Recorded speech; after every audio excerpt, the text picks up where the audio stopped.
함께 하시겠다고 말씀하시는 하나님의 이름을 찬양한 우리 찬양대와 박수를 치면 이번 주에는 좀 힘있게 하나님 앞에 영광의 박수 또 찬양을 준비해서 헌신한 우리 찬양대를 위해서 격려의 박수 함께 박수로 하나님께 영광 돌리겠습니다.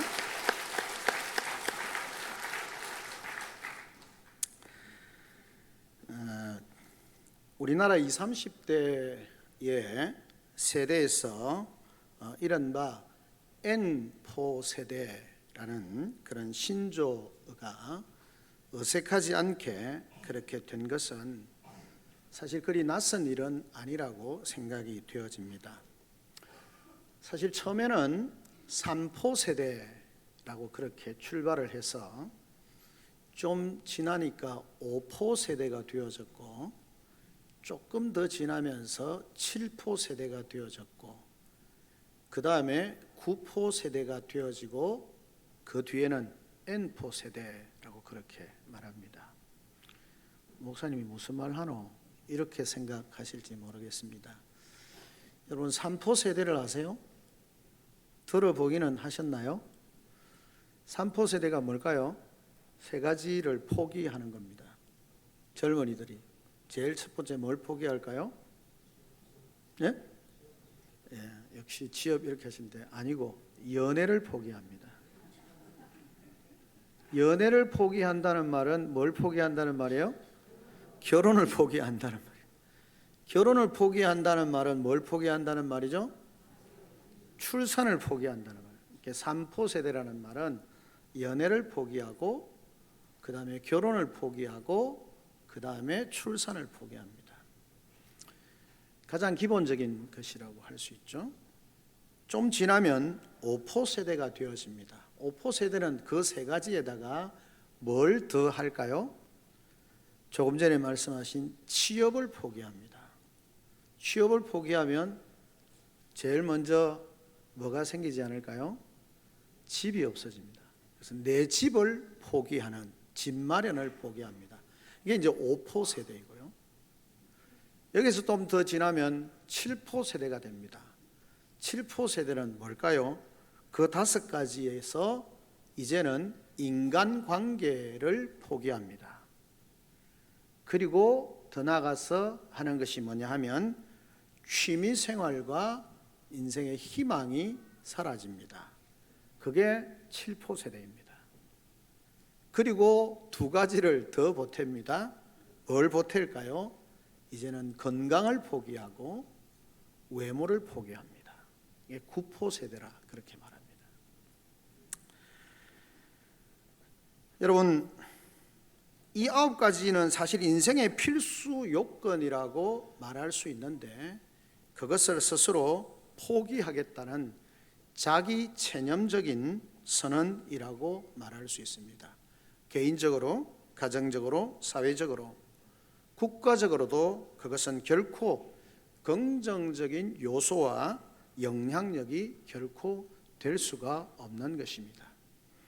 9포 세대로 끝나면 되는데 이제 더 이상 어떻게 될지 모르니까 N포 세대라고 그렇게 규정을 하게 되어집니다. 우리 오늘 찬양 황금성으로 찬양한 우리 유치부와 초등부가 중고등부를 거쳐서 청년이 되었을 때 무슨 포 세대가 될지 사실은 우리가 알 수 없는 그런 불안한 시대를 살고 있습니다.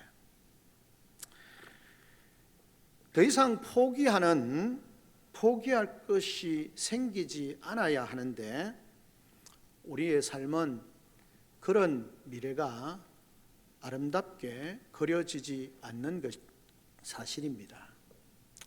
물론 이것은 세상이 규정하는, 세상이 정하는 그런 모습이다라고 그렇게 말할 수 있겠습니다. 그런데 우리의 삶은 결코 포기할 수 없는 것, 그 중에 하나라도 포기할 수 없는 것입니다. 왜냐하면 우리의 인생은 주포 세대, 주님이 포기하지 않는 세대가 되면 이 모든 문제는 해결될 수 있기 때문에 그렇습니다. 주님께서 이렇게 말씀합니다. 평안을 너희에게 끼치노니 곧 나의 평안을 너희에게 주노라. 내가 너희에게 주는 평안은 세상이 주는 것 같지 아니하니라. 너희는 마음에 근심도 말고 두려워하지도 말라라고 그렇게 주님이 말씀하고 계십니다. 다윗이 힘들고 어려울 때에 그는 하나님을 찬송합니다. 좌절도 낭망도 하지 않습니다. 나의 힘이 되신 여호와여, 내가 주를 사랑하나이다. 시편 18편 1절은 말씀합니다. 환경적으로 보면 무기력하고 무능력하게 느껴질 때에 오히려 다윗은 하나님을 구하게 되었습니다. 다윗은 하나님께서 공급하시는 힘과 도우심을 간절히 바라보면서 모든 역경과 시련과 고난을 대하고 있고, 마침내 하나님이 공급하시는 힘과 능력으로 그 모든 것을 극복하게 되어집니다. 그리고 마침내 이스라엘의 존귀한 왕이 되어졌습니다. 이사야 41장 10절도 이렇게 말씀합니다. 두려워 말라, 내가 너희와 함께 함이라. 놀라지 말라라, 나는 네 하나님이 됨이라. 내가 너를 굳세게 하리라. 참으로 너를 도와주리라. 참으로 나의 의로운 손으로 너를 붙들리라 라고 그렇게 말씀하고 있습니다.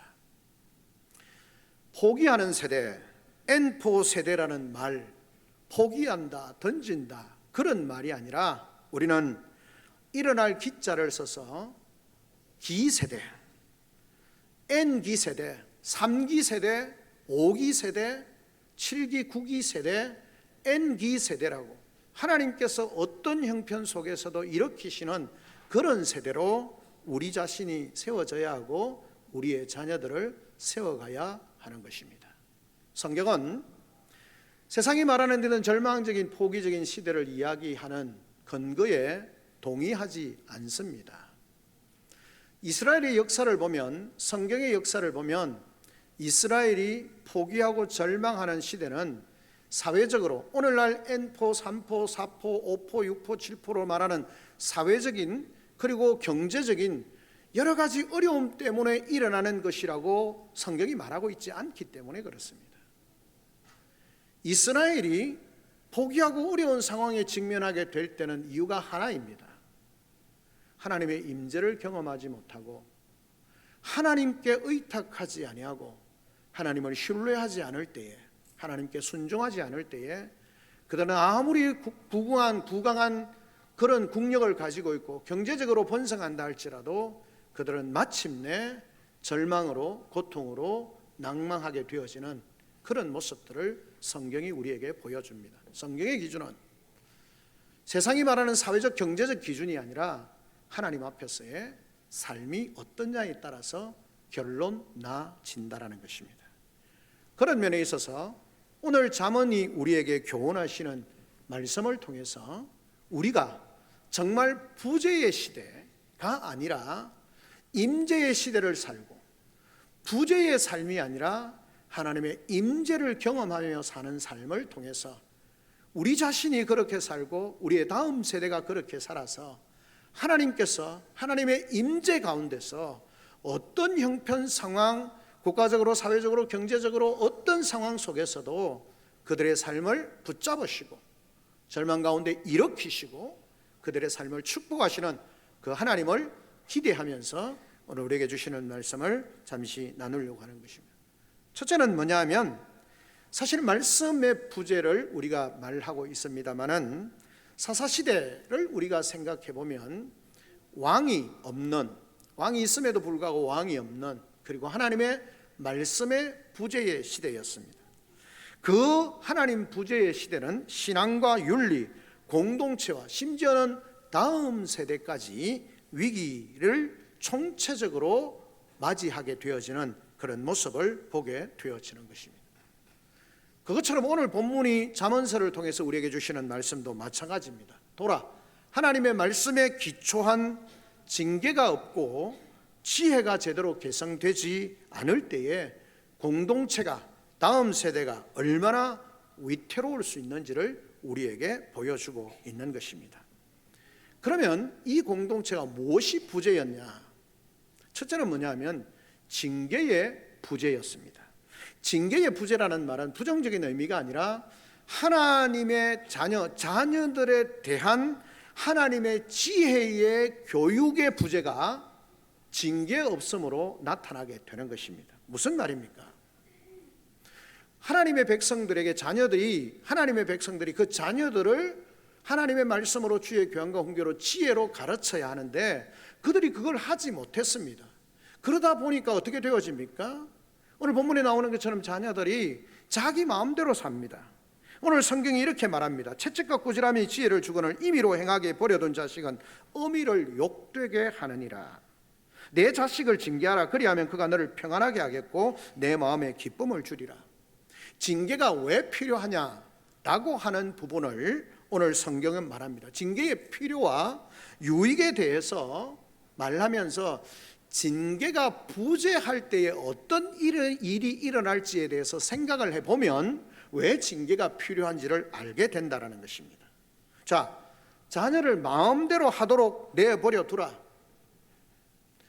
그렇게 내버려 두거나 말로만 그치면 그 자녀가 어떻게 된다는 겁니까?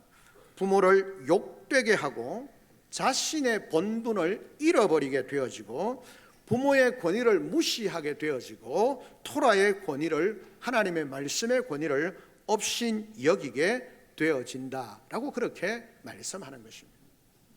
하나님의 지혜로, 하나님의 말씀으로 그 자녀들을 바르게 세우지 않을 때에 그 토라의 진리의 말씀으로 그들을 잘 양육하는 그 양육의 부재가 없게 되어질 때에, 그리고 그들은 엉뚱한 길, 잘못된 길로 나아가게 되어질 때 그들을 징계하는, 하나님의 말씀을 통해서 그들을 징계하는 것이 없게 되어질 때 그들은 자기 마음대로 살게 되어지고 자기 생각대로 살게 되어지고 자기의 소견에 오른 대로 살게 되어지고 그 자신이 망하게 되어지고 버려두었던 부모도 욕되게 되어지고 그 가정과 그 가문이 망하게 되어진다는 겁니다.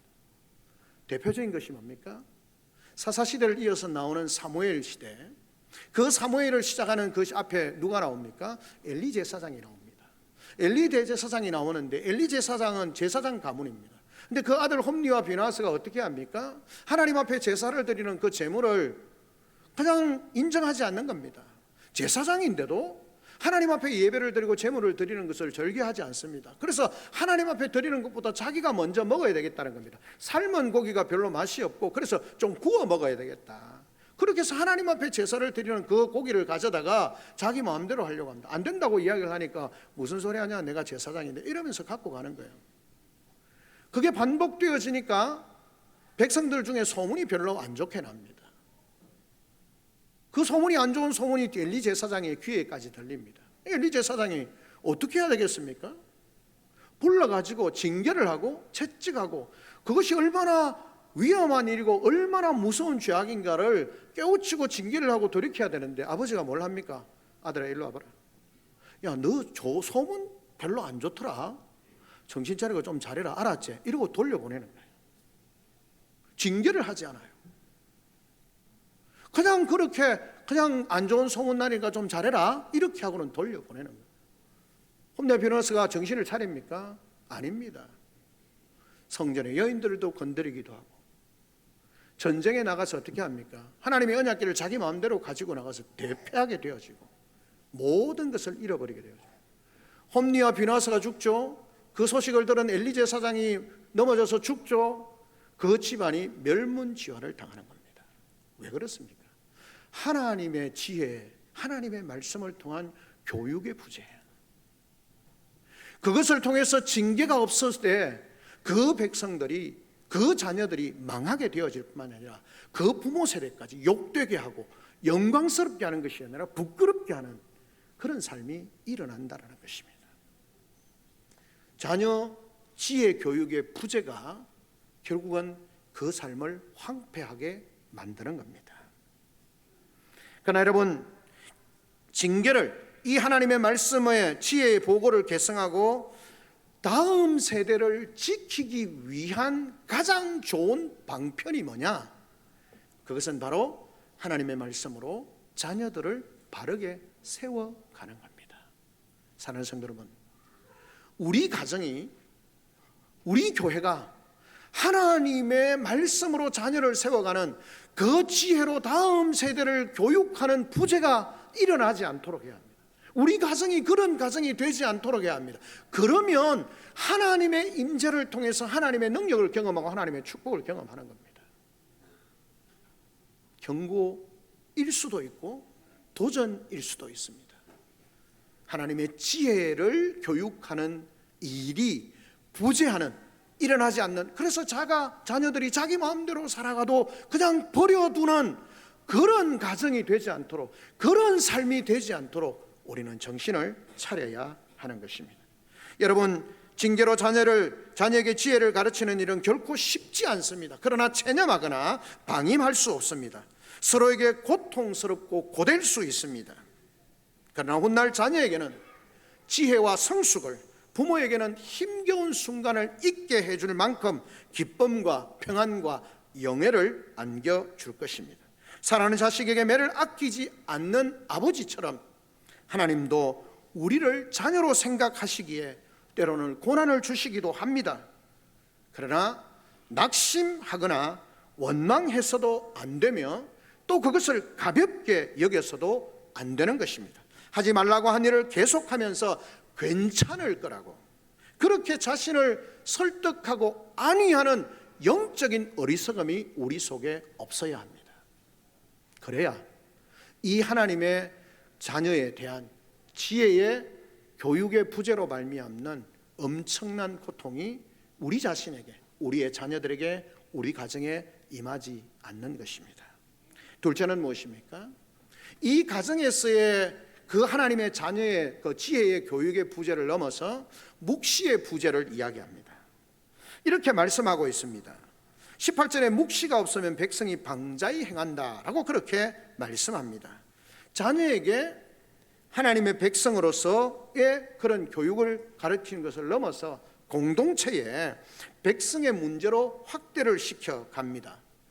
징계 없는 자식이 방자하게 행하듯이 묵시 없는 백성도 곱비 풀린 망아지처럼 방자하게 행동한다는 것입니다. 묵시가 무엇입니까? 예언적 비전입니다. 하나님께서 공동체를 통해서 주시는 하나님의 말씀입니다. 구약시대는 모세의 율법일 수 있고요, 오늘날 시대는 복음이고 하나님이 우리에게 주신 성경의 말씀입니다. 그 말씀, 계시된 말씀이 없으면 어떻게 삽니까? 자기의 소견에 옳은 대로 사는 것입니다. 여러분, 사사시대의 혼돈처럼 인생의 의미와 목적과 방향을 잃은 채 큰 혼란에 빠지게 되는 것입니다. 여러분, 가나안이 어떤 곳입니까? 하나님께서 허락하신 축복의 땅, 언약과 축복이 있는 그 땅 아닙니까? 그런데 그 땅 가운데 들어가서도 그들이 왜 혼란하고 대적들의 적들의 침입을 당하면서 고난과 고통을 당합니까? 한마디로 그렇게 말합니다. 자기 소견에 옳은 대로 살기 때문에. 하나님이 왕이시고 그 왕이신 하나님의 말씀이 존재함에도 불구하고 왕이 없는 것처럼, 하나님의 그런 묵시가 없는 것처럼, 하나님이 주신 말씀이 없는 것처럼 생각하며 자기 소견에 옳은 대로 살아가는 그 인생이 약속의 땅에서, 축복의 땅에서 하나님이 주시는 열매와 축복과 은혜를 누리는 것이 아니라 그 축복의 땅에서, 그 영광스러운 땅에서 고난과 고통과 기근과 핍박과 고난을 당하고 있는 삶을 살게 되는 것입니다. 왜 그렇습니까? 묵시가 없으니까요. 우리 가정이, 우리 교회가 하나님의 큰 능력과 은혜를 경험하려면, 구원받은 하나님의 백성된 성도된 우리들이 함께 모여 있지만 그 하나님의 능력과 은혜를 경험하려면 묵시가 우리 속에, 하나님의 말씀이 우리 속에 살아 역사해야 하는 것입니다. 여러분, 묵시가 없으니까 어떤 일이 납니까? 도덕적 해이가 일어나게 되어지고 영적인 안일함이 우리의 삶을 지배합니다. 그리고 자기 마음대로 사는 삶의 통제가 되지 않습니다. 말씀이 아니면 우리의 삶을 제대로 돌아볼 수 없고 세울 수 없음에도 불구하고 그 말씀이 부재하니까 자기 마음대로 사는 겁니다. 그래서 시편 19편 12절에는 이렇게 말합니다. 자기의 허물을 깨달을 수 없고 숨은 허물에서 벗어날 수 없다. 무엇이 없으면 하나님의 말씀이 아니면 아무도 자기의 허물을 깨달을 수 없고 숨은 그늘에서 허물에서 벗어날 수 없다는 겁니다. 하나님의 말씀, 기준인 하나님의 말씀이 없으니까 자기 생각대로 살아가니까 이게 내가 맞는 건지 틀린 건지 자기 생각대로 살아가니까 하나님의 말씀은 아니라고 말하는데 자기 생각대로 살아가니까 자기 마음대로 맞는 거예요. 그렇게 살다가 망하는 거예요. 그래서 로마서에 보면 하나님의 말씀 율법은 거울과 같은 겁니다. 내 얼굴에 검정이 묻었는지 내 옷이 삐뚤어졌는지 볼 수 있는 것이 하나님의 말씀입니다. 그 묵시를 통해서 우리의 삶이 바르게 세워져야 합니다. 우리 교회 공동체가, 이 나라의 민족이 하나님의 묵시가 없는 공동체가 되어서는 안 된다라고 하는 것입니다. 도덕자유와 영적 안위를 초래하는 묵시를 배제하는 삶이 되어서는 안 된다는 것입니다. 말씀을 통해서 내 모습을 조명해 주실 때 하나님의 말씀을 묵상하고 그 말씀이 우리의 삶을 조명해 주시고 그 말씀이 우리의 삶을 도전하실 때 미루지 말고 그 하나님의 말씀에 반응해야 하는 것입니다. 핑계하지 말고 인정해야 됩니다. 내가 이렇습니다.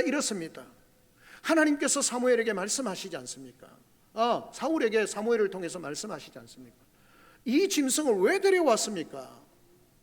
하나님이 하지 말라고 한 것에 대해서 이야기를 하면 내가 욕심이 있어서 잘못해서 사람들의 말을 들었긴 합니다만 제가 잘못했습니다, 이렇게 인정해야 되는데 사울이 뭘 합니까? 저는 죽이고 싶었는데 백성들이 이것 가지고 죽이느니 하나님 앞에 제물을 드리는 게 훨씬 낫지 않겠냐, 이 좋은 것들을 가지고 왜 이 좋은 살찐 짐승 소를 가지고 암소를 가지고 그냥 죽이느냐, 하나님 앞에 제사를 드리는 게 훨씬 낫지 않느냐. 자기가 기준이 되어지고 잘못을 지적하면 인정을 하고 받아들여야 되는데 자꾸만 핑계대는 거예요. 이 핑계대고 저 핑계대고 그렇게 하는 거예요. 하나님의 말씀을 통해서 우리가 묵상하면서 하나님의 말씀이 우리에게 도전하면 하나님 제가 잘못했군요, 이거 잘못했습니다, 돌이킵니다, 회개합니다, 이러면 되는데 하나님 그렇게 된건요 제가요 이렇게 했어요, 그 다음에 사람들이 다 그렇게 하자고 했어요, 뭐 어떻게 했어요, 어떻게 했어요, 왜 미워하냐, 안 미워하고 싶은데요 저놈이 더 자꾸 나쁜 짓 했어, 그래서 미워하는 마음이 생겼어요. 뭘 자꾸 되는 거예요? 핑계를 대는 거예요. 묵시를 통해서 하나님이 우리에게 주실 때, 말씀을 주실 때 인정을 하고 받아들이고 돌이키면 됩니다. 그것이 없으면 망하는 거예요. 우리가 묵시 없는 삶으로 살면 우리의 자녀들도 묵시 없는 삶을 배웁니다. 우리가 하나님의 말씀에 순종하는 삶을 살아갈 때 우리의 자녀들은 배우면서 하나님의 말씀을 순종하는 삶을 살게 되는 것입니다. 성경이 말합니다. 주님을 부정하면 주님이 우리를 부정합니다. 하나님의 말씀을 우리가 부정하면 말씀이 우리를 버립니다. 그러면 우리의 삶은 끝나는 겁니다. 묵시가 없는 삶, 공동체 묵시의 교육을 부재하는 우리 가정이 하나님의 말씀에 부재하는 삶이 되지 않도록 해야 합니다. 마지막 세 번째는 무엇입니까? 하나님 경외의 교육의 부재입니다. 여러분 이렇게 말씀합니다. 사람이 교만하면 낮아지게 되어지고 마음이 겸손하면 영예를 얻느니라 라고 그렇게 말씀합니다. 25절에 사람을 두려워하면 올무에 걸리게 되거니와 여호와를 의지하는 자는 안전하리라. 여러분 하나님을 경외한다는 말이 무슨 말입니까? 그 말은 하나님을 경외하고 하나님을 두려워하면 사람을 두려워하지 않는다는 겁니다. 하나님을 두려워하지 않으면 오히려 사람을 두려워합니다. 그 사람을 두려워하는 것이 뭐라고요? 올무가 되어진다고 말씀합니다. 그런데 하나님을 의지하면 안전하다는 것입니다. 그러므로 우리는 마땅히 두려워해야 할, 마땅히 의지해야 할 대상을 아는 것, 그것이 참된 지혜입니다. 그러므로 우리는 여호와 경외를 잃은 채, 그 하나님을 경외하는 것을 잊어버린 채 우리의 삶을 통해서, 우리 가정에서 교회에서 하나님을 경외하는 그런 삶의 교제, 그런 교육이 부재함으로 말미암아 하나님을 어떻게 경외하는지, 하나님을 어떻게 경외하면서 살아야 되는지를 알지 못하고 보지 못함으로 말미암아 그 하나님 없는 삶, 하나님이 살아계심에도 불구하고 하나님 없는 삶처럼 사람들을 더 두려워하는 삶, 우리가 새벽에 이사야를 통해서 하나님 말씀하시지 않습니까? 하나님이 그렇게 반복해서 애굽을 향해서 말씀합니다. 야, 애굽으로 내려가지 마. 하나님께서 그렇게 말씀하시는데도 불구하고 이 이스라엘이 애굽에다가 자기의 목숨을 걸고 애굽으로 내려갑니다. 하나님이 이렇게 말씀합니다. 야, 애굽으로 내려가. 애굽은 아무것도 아니야. 네가 의지하는 애굽도 망하고 애굽을 의지하는 너도 망해. 하나님을 두려워하면 하나님을 의지하고 하나님을 신뢰하죠. 하나님이 안중에 없습니다. 여러분 얼마나 어리석은지 보십시오. 이스라엘 백성이 애굽 땅 종되었던 곳에서 하나님이 그들을 그 애굽을 초토화시키고 그들을 인도해내서 약속의 땅 가나안을 들으셨는데 그 약속의 땅에서 하나님 말씀대로 순종하지 않고 지 마음대로 살다가, 죄송합니다 표현이, 자기 마음대로 살다가 징계를 당합니다. 그런데 어디로 내려갑니까? 애굽으로 내려가요. 애굽으로. 하나님이 징계해서 그들을 초토화시킨 그 애굽을 의지하고 애굽으로 내려갑니다. 이게 말이 됩니까? 누굴 의지해야 됩니까? 하나님을 의지해야 되잖아요. 근데 하나님을 두려워하는 마음이 없고 애굽이 군사력이 있고 경제적이 있어 보이니까 그게 더 든든해 보여요. 하나님보다 그게 더 든든해 보여요. 하나님을 경외하고 하나님을 두려워하지 않으니까 세상의 눈에 보이는 것이 더 커 보이고 더 경외해 보이고 더 좋아 보이고 자꾸 거기다 자기 목숨을 거는 거예요. 자기 운명을 거는 거예요. 그래서 하나님 선지자를 통해서 말합니다. 망한다. 너도 망하고 애굽도 망하고 다 망한다.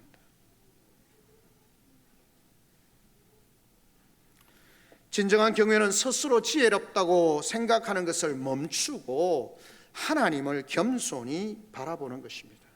주권자이신 하나님을 의뢰하고 그분의 지혜의 모든 일을 내어 맡기는 것입니다. 악에게 동조하지 않고 선을 추구하는 것입니다. 사는 성도 여러분, 우리 자신과 자녀의 안전을 누구에게 맡기고 있습니까? 하나님보다 더 두려워하는 것이 있습니까? 하나님보다 더 의지하는 것이 있습니까? 하나님보다 더 경외하는 것이 있습니까? 우리는 우리의 삶의 일부가 아니라 모든 영역에서 하나님을 경외하고 하나님을 경외하는 자로서 경건한 모습을 살아야 하는 것입니다. 그런 삶을 위해서는 내 과거의 삶의 방식과 목적과 태도를 바꾸어야 합니다. 그래야만이 하나님을 경외하면서 살 수 있습니다. 말씀을 맺습니다. 사랑하는 성도 여러분, 이스라엘이 망하게 되어지는 중요한 이유는 부재의 삶이었습니다. 그 자녀의 삶이 망하게 되어진 이유는 부재의 삶이었습니다. 하나님의 말씀으로 그들을 가르치지 않았고 그들이 잘못된 길로 갈 때 하나님의 징계로 그들을 징계하지 않았기 때문에 그들이 망하는 길로 달려갔습니다. 망하는 길로 달려가는 길을 그렇게 책망하지 아니하고 징계하지 않아서 그들은 그곳을 향해서 끝없이 달려가다가 망하게 되는 것입니다. 그래서 말합니다. 부재, 징계의 부재가 아니라 하나님의 말씀에 근거해서 바르게 가르치고 잘못되게 갈 때 징계를 하라는 겁니다. 그래서 그들을 바로 세우라는 겁니다. 그것이 사는 길입니다. 묵시가 없으면 망합니다. 우리 자신의 삶이, 우리 가정이, 우리 교회가 하나님의 말씀이 살아있는 교회가 되게 해야 합니다. 곱비 풀린 망아지처럼 자기 소견에 옳은 대로 살아가는 삶을 방치하는 것이 아니라, 그래서 여러분 정말 심각한 것은 교회가 잘 배우려고 하지 않는다는 겁니다. 훈련을 잘 받지 않으려고 한다는 겁니다. 하나님의 말씀을 제대로 배우려고 하지 않는다는 겁니다. 묵시를 교육하지 않는 그 교육의 부재가 말씀대로 살아가는 삶을 멀리하게 하고 자기의 소견에 옳은 대로 살게 합니다. 묵시의 교육, 하나님의 말씀을 교육하는 일이 부재가 일어나지 않도록 끊임없이 교회가 기도하고 사역자들과 교회 지도자들이 이를 위해서 본인 스스로부터 끊임없이 훈련하고 준비하고 노력을 통해서 하나님의 말씀이 살아 역사하는 삶이 되어지고 가정이 되어지고 교회가 되어져서 하나님의 은혜를 누리는 삶이 되어져요. 이것을 통해서 참으로 우리가 경외할 분이 하나님뿐임을 알고 그 하나님을 경외함으로 하나님이 주시는 은혜와 복을 누리는 삶을 살아야 하는 것입니다. 사랑하는 성도 여러분, 부재의 시대를 임재의 시대로, 부재의 삶이 아니라 하나님의 임재의 삶으로, 여러분 이스라엘의 예수님의 제자들이 주님의 부재를 경험하게 되어질 때, 하나님의 성령이 자신과 함께 하시는 것을 깨닫지 못할 때 그들은 어떻게 합니까? 두려워하고 무서워하고 불안해하고 숨어 살고 그렇지 않습니까? 근데 주님의 임재, 성령 하나님의 임재를 경험하게 되어질 때 그들은 밖으로 뛰쳐나가면서 여전히 그들의 대적들은, 유대 종교 지도자들과 그 로마의 사내들인 공회나 모든 이들은 이 예수를 따르는 사람 죽이려고 그렇게 달려드는데, 이들은 자신들이 걸어놓았던 문을 박차고 나가서 뭐라고 말합니까? 너희 말 듣는 것과 하나님의 말씀 듣는 것 어떤 것이 옳은가 판단하라. 그렇게 말하면서 담대하게 하나님의 성령의 임재를 통하여서 자신의 삶에 놀라운 변화를 경험하게 되는 것입니다. 오늘 우리에게 주시는 말씀을 통하여서 우리 모든 세대가, 그 부모가 그 자녀들에게 하나님의 지혜의 말씀을 가르치고, 우리 자신이 묵시를 따라 사는 삶을 가르치고, 하나님을 경외하는 삶을 살아가는 우리가 되어주고, 우리 부모 세대가 되어주고 자녀 세대가 그런 믿음의 자리로 나오도록 인도해서 하나님께서 축복하시는 가정, 축복하시는 교회, 믿음의 거룩한 세대를 이어가면서 하나님의 영광과 하나님의 능력을 나타내는 복된 성도들과 성도들의 가정과 주의 몸된 교회 되어지기를 주님의 이름으로 축원합니다. 아멘. 우리 시간 나같이 한 목소리 한번 하나님 앞에 기도하며 나아가겠습니다. 하나님, 모든 세대, 하나님 우리 성도들의 가정 옆에 함께 자녀의 손을 잡고 부모의 손을 잡고 함께 예배드릴 수 있음이 얼마나 감사한지요. 하나님, 우리 성도들의 가정이 믿음